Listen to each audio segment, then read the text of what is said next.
Hi, இன்றைக்கி நம்ம வீட்டிலையே ஈஸியாக எப்படி பீட்சா செய்கிறதுன்னு பார்க்கலாம். ஆனால் அதுக்கு முன்னாடி சேனலை சப்ஸ்கிரைப் பண்ணி என்னை சப்போர்ட் பண்ணுங்கள். கடைகளில் பீஸான்னு ஆசைப்பட்டு வாங்கி சாப்பிட்டு அந்த டேஸ்ட்டு பிடிக்காதவங்களுக்கு கூட இந்த பீஸாவோட டேஸ்ட் ரொம்ப பிடிக்கும். அதுவும் நம்ம மைதா இல்லாமல் கோதுமை மாவு, நெய், தயிர் இதெல்லாம் யூஸ் பண்ணி பண்ண போகிறோம். இதை எப்படி செய்கிறதுன்னு லேட் பண்ணாமல் வீடியோக்குள்ளே போய் பார்த்துடலாம்.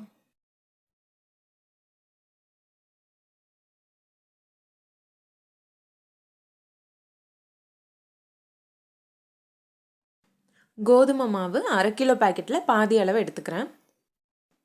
1/2 ஸ்பூன் சர்க்கரை, அது கூட தேவையான அளவு உப்பு. உங்களோட டேஸ்ட்டுக்கு தகுந்த மாதிரி அதிகப்படுத்தவோ கம்மி பண்ணவோ செஞ்சுக்கலாம். நம்ம 1/4 கிலோ அளவு கோதுமை மாவு எடுத்திருக்கோம். இந்த மாவை வச்சு 2 பீஸா செய்யலாம் நம்ம. இப்போ அது கூட நம்ம 3/4 டீஸ்பூன் பேக்கிங் சோடா சேர்த்துக்கலாம்.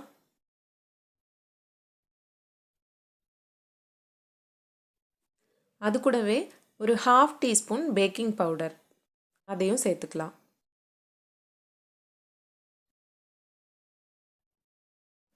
இப்போ இதை எல்லாத்தையும் அந்த சின்ன சின்ன கட்டிகளாக இருந்துச்சுன்னா அதை உடச்சி விட்டு நல்லா நைஸ் பண்ணி எடுத்துக்கலாம். இப்போ நான் இது கூட ஒரு பேக்கெட் தயிர் சேர்த்துக்கிறேன். நீங்கள் வீட்டில் செஞ்ச தயிராக இருந்தாலும் சேர்த்துக்கலாம். தயிர் சேர்த்துட்டு நல்லா கலந்துட்டு தேவையான அளவு தண்ணி விட்டு இதை நல்லா பிசைஞ்சு எடுத்துக்கலாம்.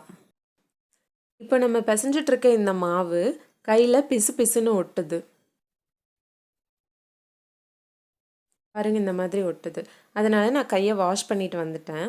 இப்போ இதில் ஒரு ஸ்பூன் நெய் சேர்த்துக்கிறேன்.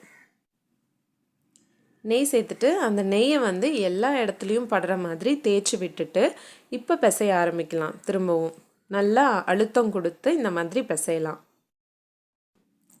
நம்ம நெய் சேர்த்து பிசைகிறதுனால மாவு நல்லா சாஃப்டாகவும் வரும், ஒட்டாத பதத்துக்கும் வரும். இப்போது நல்லா பிசைஞ்சு எடுத்தாச்சு.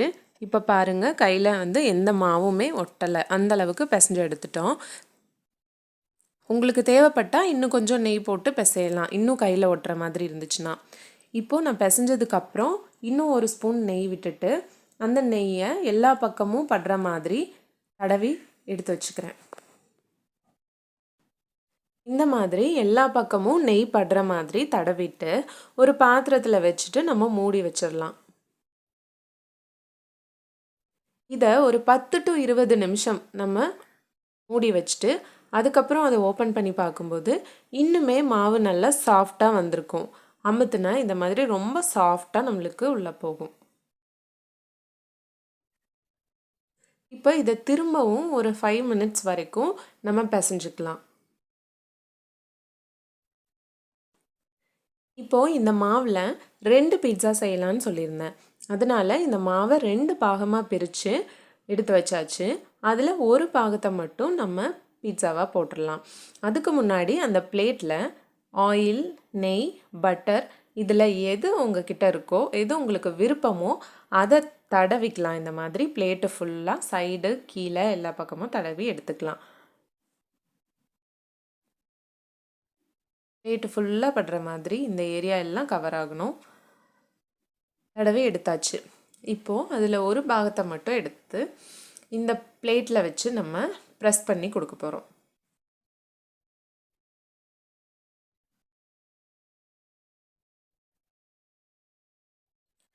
இப்படி தட்டி தட்டி தட்டி பிளேட்டு ஃபுல்லாக அது கவர் ஆகிற அளவுக்கு நம்ம கொண்டு வரணும்.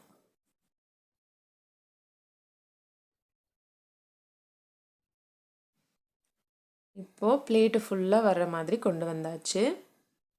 இந்த சைடாக இருக்கிறது ஓரங்களில் மட்டும் கொஞ்சம் மேடாக இருக்கிற மாதிரி ரெடி பண்ணி எடுத்துக்கலாம். அதுக்கப்புறம் ஒரு ஃபோக்கை வச்சுட்டு இந்த மாதிரி குத்தி குத்தி எடுத்துக்கலாம்.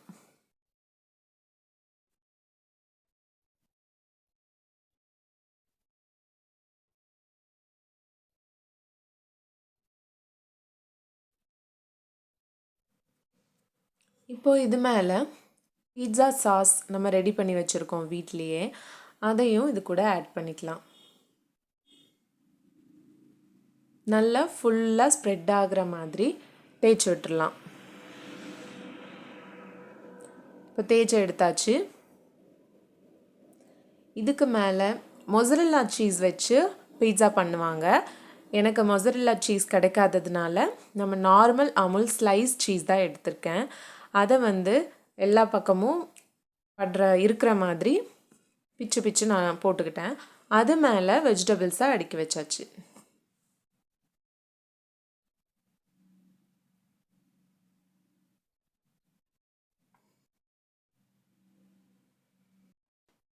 நான் இன்றைக்கி தக்காளி, ஆனியன், க்ரீன் கேப்சிகம் எடுத்திருக்கேன்.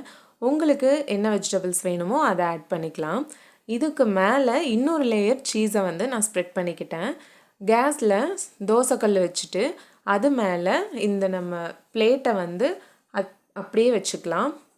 வச்சுட்டு ஒரு மூடி போட்டு மூடி வச்சுக்கலாம்.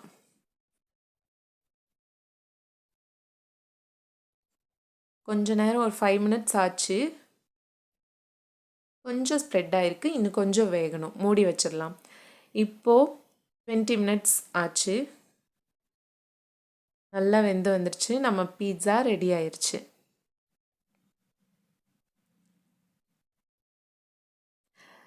நான் இந்த சீஸில் இந்த மாதிரி வரும்னு எதிர்பார்க்கவே இல்லை. நிஜமாவே டேஸ்ட்டாக இருந்தது.